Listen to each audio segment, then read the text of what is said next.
Good Tuesday morning, foggers. Beautiful day here in South Florida, Miami. I hope everybody's doing well. I hope your first day back at the weekly grind was okay, doable, right? Successful. We got through it.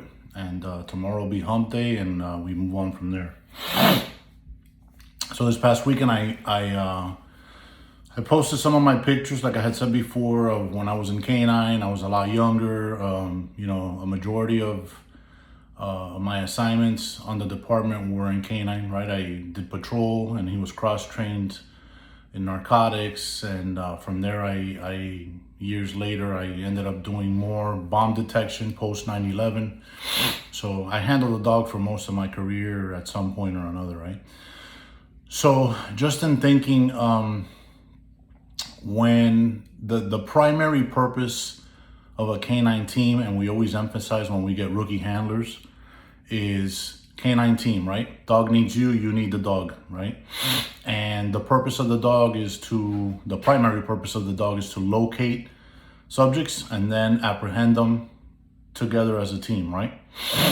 Whether that means having to bite the subject or just by verbal commands and compliance, right? So one of the most important things when you testify in a trial in front of a jury, the defense is always looking for loopholes and things. And in K-9, it's very difficult for them to break things down. There's tactics in narcotics and stuff like that's a whole other story. But, I'll give you an example. In a homicide case, right? We had a subject kill a taxi driver. The SWAT team gets assigned to me. I'm going down an alley and my dog starts to alert, right? A real good alert, and I'll get into why I'm going down this route. A real great alert, and eventually I'm like, listen, I point to the SWAT teams, we're using hand signals to stay quiet, and we kick down the fence and whatever, and the subject is not there. What was there? The firearm used in the homicide, right? Great find. Dog did excellent, right? So the defense attorney was like, well, why did you do that? Didn't you think the guy was there? I said, no, the dog alerted. So what is the dog alert? He asked me. So I get into it. Every dog has a different alert. The relationship on what an alert is becomes twofold with the handler and the dog. And when you get a new dog, right, and you start training and imprinting them on odor, so you expose them to the odor, right, or the subject of what you want them to find, and then you give them the praise and the response later, right, and they start to put two and two together. So, like that particular dog that I had, he's actually walking, so dogs have their tongue out, mouth open, and they're panting, right, because they don't sweat, so they're panting.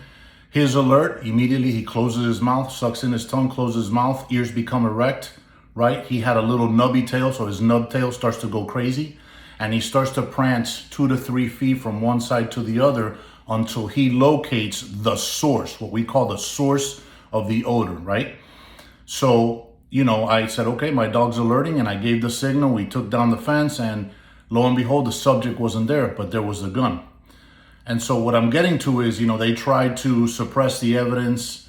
What was the alert and what wasn't. And the alert is very, very restricted to each dog. Each dog will have a different type of alert. And what I'm getting to is, do we know when somebody around us, do we know their alert? And what I'm getting at is, I remember two things. Lately, I've been following a story of a guy named Mike Day. Mike Day was a Navy SEAL, right? Navy SEAL, shot 27 times in combat. I mean, the story is unfreaking believable.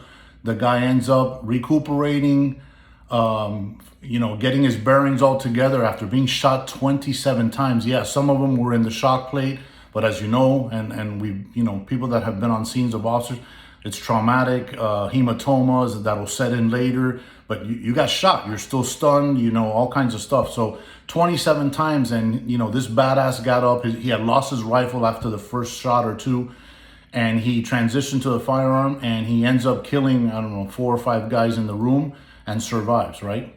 Comes back home, survives, writes a best-selling book, I was just watching an interview of him on a Christian broadcasting network, where he found God and he understands that now there's purpose, and he survived all this, best-selling book, happy, smiling, and then he kills himself.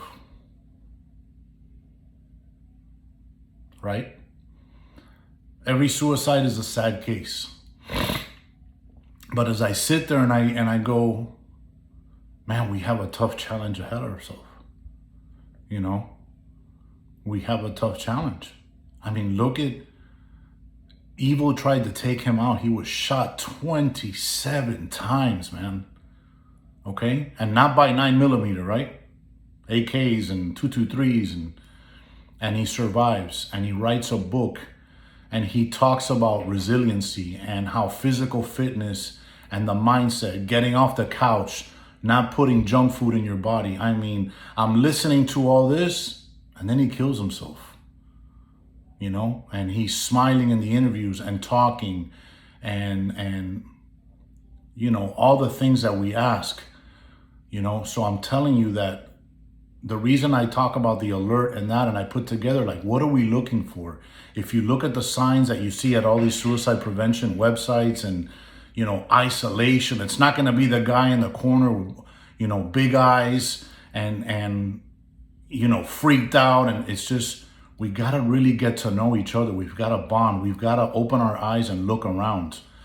And that alert goes for yourself too, right? You have to know you're in a good place or in a bad place and say it. I'll give you another example. This past Saturday, I didn't want to go to the gym. I wanted to sit my big fat ass on the couch and not do shit.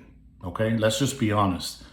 But I just woke up. I had a bit of anger, a bit of, I don't know, I just didn't feel right. So I got up and I went to the gym, right?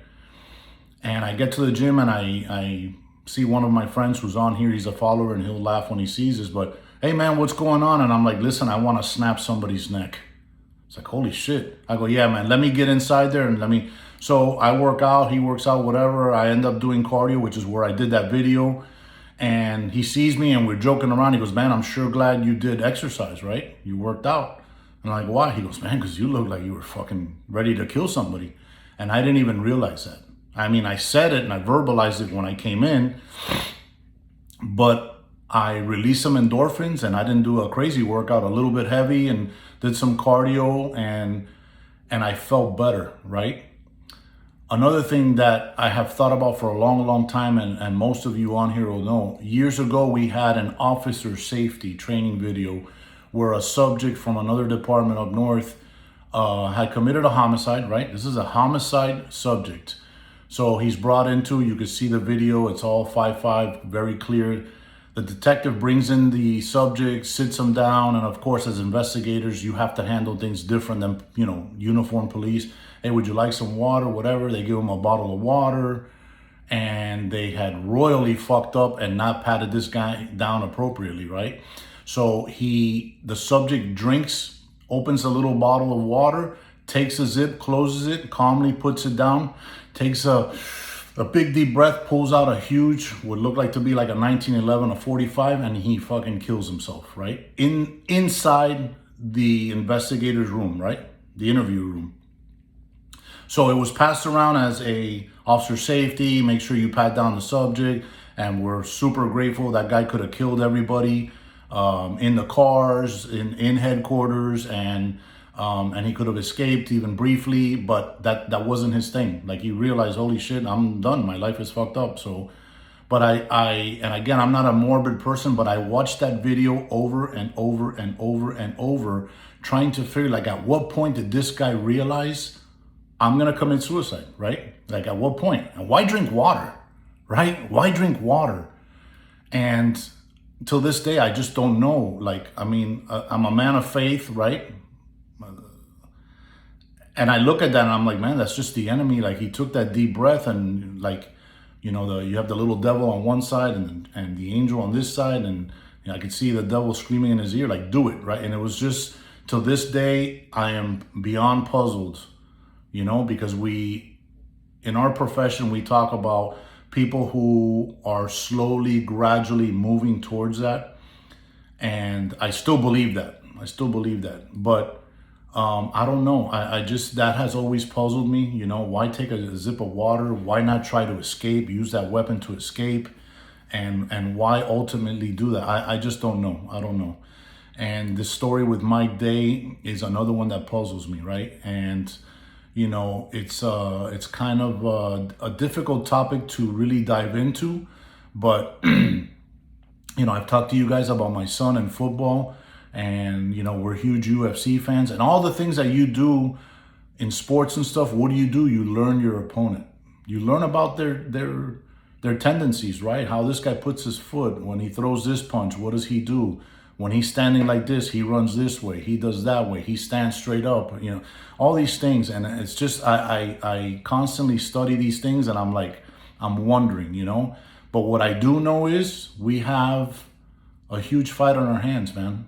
And we got to get really serious about this. Again, I was talking to that officer yesterday who she was going through issues where, you know, her significant other left her and now is playing tricks with the kids. And, you know, and the psychological service hasn't called her. They've been playing for 2 weeks, phone tag back and forth and here and a text here and I'll call you tomorrow. We're playing phone tag.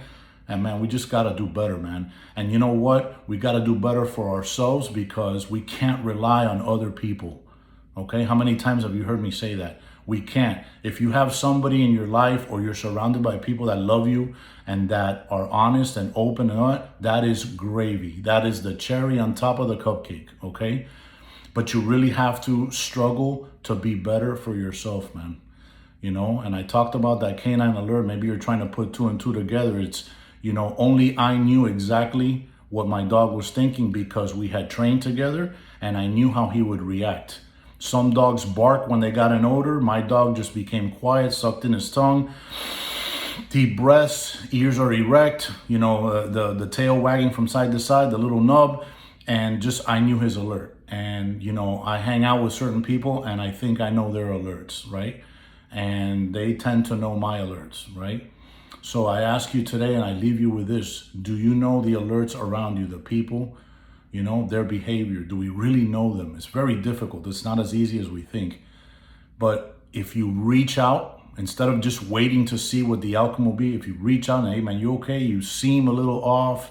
Maybe it's me. I'm not prying. Don't mean to be whatever. And again, you know what? You could hate my guts, but if I save your life, I don't give a shit. Okay? That's just where we're at. This is about saving lives and getting better. It's difficult.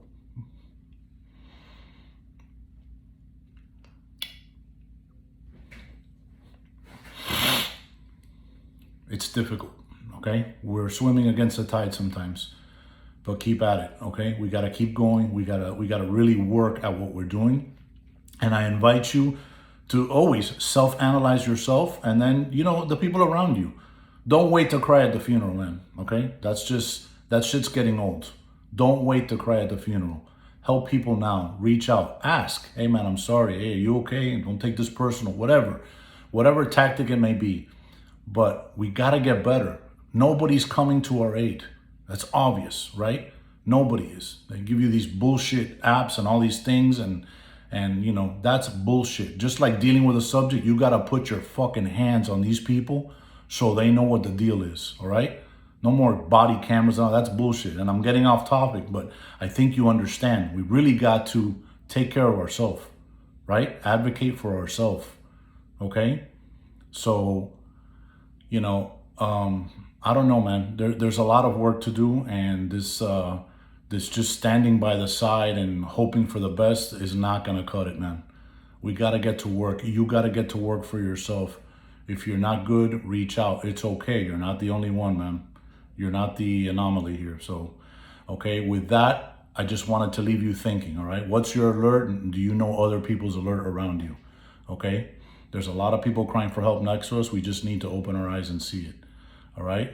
Thank you so much for everything you guys are doing. I love you. I respect you. And I don't want to lose anybody else, okay? To anything, addiction or anything. And I know that's impossible sometimes, or seems impossible, but we can do this, all right? So on this Tuesday, with hope, man, with hope, moving forward, getting better.